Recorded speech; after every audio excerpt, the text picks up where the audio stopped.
শখের পুরুষ কাকে বলে জানেন? আজকে আপনাদেরকে আমি দেখাই চলেন। এই যে দেখেন ভ্যাটকাইতে, ভ্যাটকাইতে লোকটা আমার জন্য, শুধুমাত্র আমার জন্য সেই সকালবেলা উঠে জীবনেও রুটি বানায় নাই। কিভাবে রুটি বানাইতে হয় সেটাও জানে না। আটা করছে ঠিকই, কিন্তু আটাটা সিদ্ধ পর্যন্ত হয় নাই। যেমনই করছে আমার জন্য এটা অনেক কিছু, অনেক কিছু, অনেক পাওয়া। সঠিক জীবনসঙ্গী যদি না জোটে জীবনে আসলে অনেক কিছু পাওয়া হয় না। অনেক অপ্রাপ্তি নিয়ে দুনিয়া থেকে চলে যেতে হয়। যাই হোক, আজকে আপনাদের সঙ্গে অনেক কিছু শেয়ার করব। আসসালামু আলাইকুম, সবাইকে স্বাগতম আরও একটি নতুন ব্লগ দেখার জন্য আপনাদেরকে। আশা করছি আজকের ব্লগটি ভালো লাগবে, কারণ আজকে অনেক মজার মজার রান্না দেখাবো, সঙ্গে থাকেন। তো আজকে শুক্রবার, সকাল থেকে হচ্ছে প্রচুর রোদ ঝলমল করতেছে চারদিকে। আমার ভীষণ ভালো লাগতেছে রোদ দেখে, আমার মনটা ভালো হয়ে গেছে। রোদ না থাকলে কেমন যেন স্যাঁতসেঁতে লাগে, মানে ঘরটা কীরকম ভালো লাগে না। অন্য রুমে এসে দেখি আমার জামাই দুই পাটি দাঁত বের করে হাসতেছে, মনে হচ্ছে যে সে রাজ্য জয় করে এসেছে, না হলে আমার জন্য হচ্ছে একটা তাজমহল বানিয়ে রাখছে। এরকম একটা প্রাপ্তির হাসি দিয়ে সে আমাকে দেখাচ্ছে, দেখো তোমার জন্য নাস্তা রেডি, তুমি নাস্তা করবে এখন, আমি নিজে বানাবো। যাই হোক, এটাই হচ্ছে আমার জন্য বিশেষ পাওয়া। আমি আসলে এটুকুতে অনেক অনেক খুশি। খুশিটা তার নাস্তা দেখে নয়, তার আসলে প্রাপ্তির যে হাসিটা ছিল সেটা দেখে ভীষণ খুশি লাগছে। আমি আসলে অনেক খুশি যে আমার জন্য কেউ একজন তো ভাবে, মানে আমাকে দিন শেষে একজন ভালো রাখার চেষ্টা তো করে, এটুকুই তো আমার জন্য বিশাল পাওয়া। যাই হোক, এই ছোট জীবনে আসলে এইটুকু পাওয়াও অনেকের ভাগ্য আসলে হয়ে ওঠে না। তো এগুলো দেখে আবার অনেকে মনে কষ্ট নিতে পারেন যে আমরা কেন পাই না বা এটা সেটা অনেক কিছু। একেকজনের মন মানসিকতা আসলে একেক রকম, কাজের ধরনটাও একেক রকম। আমি কারো মনে আঘাত দিতে চাই না, কারো সংসারে এই নিয়ে অশান্তি হতে চাই না। যাই হোক, আজকে আরাম করে নাস্তা করলাম। এখন এই পাশে এসে হচ্ছে আমার রুমে একটু রোদের মধ্যে বসেছিলাম। রোদটা একদমই আমার রুমে একদম বেডের উপরেই পড়ে। তো বসে বসে রোদ খাওয়ার পরে এখন দুপুরে রান্না করব। ছেলেমেয়েরা যেটা পছন্দ করে সেটাই আজকে রান্না করব। ওরা পোলাও, মানে প্লাউ, আই মিন পোলাও।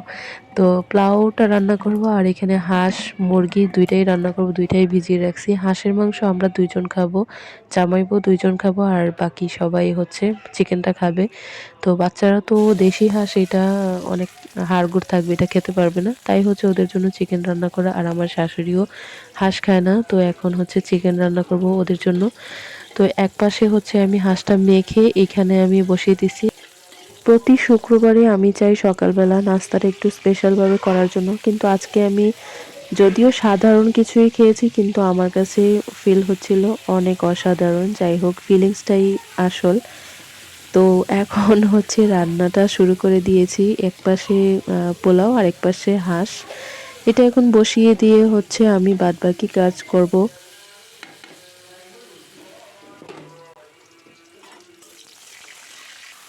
তো এখন পোলাওটার মধ্যে হচ্ছে আমি কিছু কাঁচামরিচ, তারপরে হচ্ছে গাজর দিয়ে দিছি। এই গাজরের পোলাওটা অনেক মজা লাগে আমার কাছে। এখন ২ টা রসুন দিয়ে দিলাম আমার হাঁস রান্নায়। তো হাঁসের গোস্ত থেকে প্রচুর পরিমাণে তেল উঠতেছিল। এটা এত পরিমাণে তেল উঠেছে দেখেন কষানোতেই। আমি কিন্তু অনেক টাইম নিয়ে কষাইনি। অল্প একটু জাল দেওয়ার পরে দেখেন প্রচুর তেল ছেড়ে দিছে হাঁস থেকে। আর হাঁসের গোস্ত তো এরকমই, একদম হাড়গোড় থাকবে, তেল উঠবে। এটাই হচ্ছে মজা। তো আমি দেখেন ২ রকমের ভর্তাও বানাবো। এইখানে শুটকির ভর্তাটা বানিয়ে নিতেছি। আপনাদেরকে আমি অনেক দুঃখিত, পুরাটা দেখাতে পারি নাই। আমি তখন কিন্তু লাইভে ছিলাম। আপনারা আমার লাইভটা দেখেছেন কিনা জানি না, সেটা রেকর্ডেড আছে, সেভ করা, আপনারা দেখে নিতে পারেন। ভর্তাটা আমি একদম লাইভে রেখে সবাইকে দেখিয়েছি কিভাবে বানালাম। তো এটা আর কি দেখাবো, সবাই হয়তো বানাতে পারেন। তো আমার ভর্তা কিন্তু অনেক মজা হয়, নিজের ডোল নিজেই পিটাই, না হলে অন্য কেউ পিটালে তো আবার ভেঙে যেতে পারে, ফাটিয়ে ফেলতে পারে। যাই হোক, আজকে আপনাদের সঙ্গে অনেক দুষ্টু মিষ্টি কথা বললাম। তো ব্লগটা কীরকম হয় আপনারা অবশ্যই কমেন্ট করে জানাবেন। আর দেখেন আমার গোস্ত, ওরে বাবা কি সুন্দর কালার আসছে দেখেন। আমি নিজেই প্রশংসায় পঞ্চমুখ হয়ে গেছি, আমি নিজের প্রশংসা নিজেই করছি আজকে। সব হাঁড়ি পাতিল নিয়ে এখন টেবিলে বসে যাব। একদিকে দেখেন মুরগিটা রান্না করে আবার খেয়েও নিছে, আমার শাশুড়ি খেয়ে ফেলছে।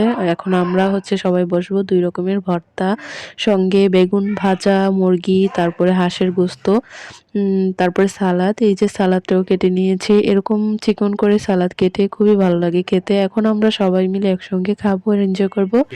আপনারাও দুপুরে কি কি খেলেন কমেন্ট করে জানাবেন।